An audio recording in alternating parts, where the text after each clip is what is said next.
Prvo ćemo zatvoriti krov. Zatim gasimo sva 4 žmigavca, obratite pažnju gde se oni gase. Onda ćemo regulisati spojene retrovizore.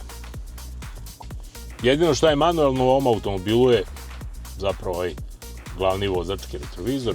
I možemo slobodno reći da je na naše tržište ovim Changanom stigao zapravo jedan digitalizovani uređaj na 4 točka. Neki dan ga gledam u poređenju s recimo Mazdom CX-30. Mogu vam kažem da je ovaj dizajn kako izgleda Changan Deepal S05 na neki način pa za jedno možda i pola veka ispred onog što se recimo sada vidi u Mazdi. Šta je posredi, nisam baš potpuno siguran da li se menja naš ukus, da li se menjamo mi, ili je Mazda toliko zakasnila da promeni jedan od svojih najbitnijih modela. Teško će i ona preživeti novo doba automobilske industrije, a da se mi vratimo upravo ovom automobilu koji ih na neki način i ugrožava. Među poslednjim je brendovima koji je stigao iz Kine, dugačak je 4,6 metara, ima međuosovinsko rastojanje od 2,88 metara, što sugeriše se nalazimo u jednom vrlo prostranom kupe SUV hatchback modelu, evo tako da ga nazovem, a on još dodatno nosi i oznaku ne samo ono S05, nego i AVD Max. Dobro znamo da je oznaka AVD oznaka za pogon na sva 4 točka, a Max, verovatno da je u njemu maksimalna baterija. Što se te baterije tiče, mogla je biti i maksimalnija. Ona na raspolaganju nudi 68,8 kWh električne energije, koji pokreće 2 elektromotora. Na zadnjoj osovini je elektromotor od 200 kW, na prednjoj osovini je elektromotor od 120 kW, sve ukupno 320 kW ili u našim ciframa oko 430 konjskih snaga. I ono što bi moglo biti još značajnije, to je obrtni moment ova dva električna motora, koji je sve ukupno iznad 500 Nm.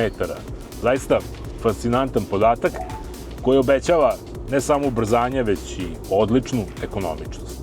Ono što je za Changan specifično, to je da je njegov pretežni pogon na zadnjoj osovini, tih 200 kW, a da prednja osovina uskače u pomoć samo prilikom naglih ubrzanja, prilikom vožnje u sportskom modu i ono što je jako važno naglasiti, da sam kompjuter automobila reguliše učešće prednje osovine u vožnji u zavisnosti od stanja podloge. Ukoliko imamo klizavu podlogu, sneg ili sve ono gde je potrebna malo jača trakcija, ta prednja osovina će se mnogo češće priključivati pogonu automobila nego kada je to suvo i recimo kao danas kada se vozimo po suvom, toplom asfaltu. Ova silna snaga koja je na raspolaganju vozaču u Changanu S05 rezultira i ubrzanjem do stotke ono negde oko 6 sekundi.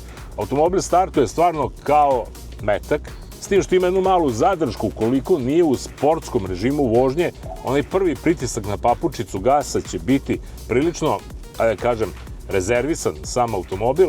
Vjerojatno su to uradili iz čisto bezbednostnih razloga da svih tih 430 konjskih snaga ne bi slučajno aktivirali prilikom samog polaska sa mesta, evo kao sad ja recimo na semaforu, nagli pritisak na papučicu, uslovno rečeno gasa, može da izazove čudo, tako da je ostavljena ta psihološka sekunda da vozač još shvati da li on zaista želi da krene punom snagom ili će to malo modifikovati. Kada vozimo na otvorenom putu, naravno sa olikom snagom i sa pogonom na sva 4 točka nemamo nikakav problem što se tiče stabilnosti, nemamo nikakav problem što se tiče upravljivosti i ono što je jako važno naglasiti, to je da je ovaj automobil izuzetno stabilan. Baterije mu se nalaze u podu, dakle težište je pomereno prema dole, ima odlično ogibljenje i mogu da vam kažem slobodno da je ovo ogibljenje jedno od najboljih koje sam vozio u poslednje vreme u automobilskoj industriji. Prelazi preko ležećih policajaca ovako kao šale, odlično podnosi udarne rupe, ali istovremeno je i vrlo čvrsto prilikom ulaska u oštriju krivinu. Ono gde mogu da napravim zamerku, to je na samu upravljivost volana, mogao biti upravljiviji ako gledamo sportske karakteristike automobila koji ima 430 konjskih snaga, ali ako gledamo karakteristike električnog automobila kojem sportska funkcija nije pretežna, onda je i ta upravljivost uslovno rečeno dobra i precizna, jedino što je ubitačno dosadno ukoliko naravno nismo u tom već pomenutom sportskom režimu vožnje, kada i sama vožnja dobija onu vozačku dinamiku. Sve je to u međuvremenu vrlo uglađeno, tiho, rekao sam udobno, Mesta na prednjim sedištima naravno ima u obilju, na zadnjim takođe, a imamo bogami i dva prtljažnika, jedan od 490 litara tamo gde i mesto prtljažniku, jel da, na zadnjem delu automobila, ali imamo i prednji prtljažnik umesto klasičnog motora. Ovde je sada prtljažnik od nekih 150 litara, tako da sve zajedno imamo debelo preko 500 litara zapremine prtljažnika, što znači da ovde možemo sasvim solidno i komfortno spakujemo jednu porodicu da krene na more sa svim onim rekvizitima koji danas život znače.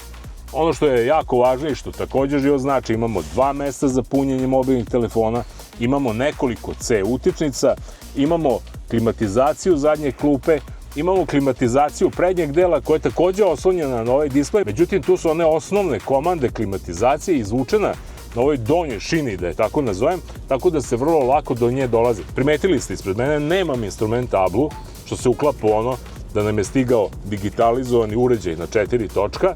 Umesto toga sve se dešava na ovom monitoru koji je vrlo pregledan i vrlo jednostavan. Brzina kretanja mi je stalno u vidnom polju. Chang'an Deepal S05 poseduje i perfektan head-up display. Ono što svakako možemo reći da je vrlo zanimljivo za ovaj automobil koji je težak nešto malo preko 2 tone i koji ima ovako sportske performanse i 2 snažna motora, je da je njegova potrošnja, pa mogu reći, umerena. U gradu troši tu negdje između 15 i 16 kWh na 100 pređenih kilometara, što je logično jer nemamo veliko brzanja, dosta kočimo, ima savršen sistem rekuperacije, dakle proizvodnje električne energije, skočenja i usporavanja, što puni baterije, ali na otvorenom putu kada vozimo brzinama 120 do 130 km na sat, dakle kada krenemo na malo duže staze, ta potrošnja je negdje između 18 do 19 kWh na 100 pređenih kilometara. Kada to podelimo sa kapacitetom baterije od gotovo 70 kWh, dolazimo do toga da uz malo pažljiviju vožnju možemo da pređemo oko 400 km s jednim punjenjem baterije.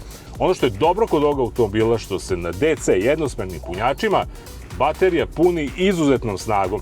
Mi smo evo u Novoj Pazovi došli sa gotovo praznom baterijom i uspeli smo da postignemo snagu punjenja od preko 160 kW, što znači da za nekih 20 do 25 minuta dok popijemo kafu, ovaj automobil može se napuni električnom energijom za daljih 300-320 km vožnje, što moramo priznati da je sada već u domenu, da kažem, realnih vozačkih očekivanja, onih koji su krenuli na duža putovanja. Iskreno rečeno, ovo je prvi električni automobil u kojem nisam imao strah od one autonomije, od range-a, jer jednostavno sam znao da na putu između Novog Sada i Beograda imam brzi punjač, da na putu recimo prema zapadu u Zagrebu imam brzi punjač, u Ljubljani imam brzi punjač, dakle na svakih 300-320 km zaustavit ću se i za 20 minuta imaću opet toliko kilometara na raspolaganju. To je zaista sada jedna olakšavajuća okolnost za sve one vozače koji razmišljaju upotrebljivosti električnog automobila, što je zaista, moramo priznati, još jedan argument koji ide u prilog elektrifikacije automobila, ali na ovaj način da imamo brze punjače, dobru infrastrukturu i naravno da imamo automobil koji sve to može da primi u sebe. A u celoj ovoj priči o tehnologiji imamo još jednu, pa mogu da kažem, prilično bitnu stvar, a to je što Chang'an Deepal S05 ima takozvanu V2L funkciju koja omogućava da baterija automobila bude zapravo akumulator za kućnu električnu energiju. Imamo čak 6 kW snage na raspolaganju koju možemo da povučemo u istom trenutku iz ovog automobila. Chang'an Deepal S05 može da vam bude rezerva električne energije za zlu ne trebalo, a u nekim sretnim energetskim sistemima on može da bude i dobar biznis, jer možemo tu električnu energiju koju smo napunili na našim solarima ili koju smo napunili za vreme niske tarife električne energije, da je prodamo elektrodistributivnoj mreži kada joj je najpotrebnija po značajno skupljoj struji i na taj način da čak od električnog automobila napravimo i uslovno rečeno mali biznis koji će nam doneti veliku korist da se krećemo što jeftinije. Sad naravno ne može tu da prođe ni bez onih klasičnih kineskih bubica. Te bubice su izražene posebno kada je u pitanju nalaženje radio stanice. Zapravo treba nam mnogo veća koncentracija da nađemo odgovarajuću radio stanicu nego da rukovodimo bilo kojim drugim elementom ovog automobila. I ono što je možda još malo, ako da kažem, komplikovanije kod Chang'an Deepal S05 je činjenica da on nema dugme za startovanje. Jednostavno u momentu kad smo otključali automobil, on je spreman za polazak, dakle dovoljno ga prebacimo u drive i on već ide. Međutim, kad izađemo iz njega, ukoliko ga ne zaključamo odmah, on još uvek ima neke svoje priče, još uvek nešto on razgovara sam sa sobom, pušta neke zvuke, pa čak evo i ova krilca na masci za hladnjak se pomeraju gore dole kao da kaže halo, doviđenja ili ne znam ja šta. Jednostavno, kad god sam izašao iz njega, nisam znao da li se automobil zapravo isključio ili ne. Naravno, nakon svega ovako sada izloženog, ostaje još da vam kažem i cenu koja je vrlo bitan faktor za krajnju ocenu. Ovako napakovan Deepal S05 sa pogona na sva 4 točka i oznakom Max košta 37.000 eura, što je po meni izuzetno dobra cena za automobil koji pruža ovakve karakteristike, ovakvu udobnost, ovakvu ekonomičnost i na kraju krajeva jedan vrlo, onako da kažem, interesantan stil. Slobodno mogu kažem da je u ovoj klasi električnih automobila Chang'an S05 ponudio i najviše od onog što sam do sada testirao i da je to sigurno u ovom trenutku najbolji električni automobil, opet ponavljam, u ovoj klasi koji se može kupiti u Srbiji. Eto, toliko i najkraće, onako potpuno otvorenog srca. Jer šta da radimo? Kinezi dolaze, izgleda da svi ostali moramo da se prilagođavamo njima, a ne oni nama i evropskoj autoindustriji. Živjeli!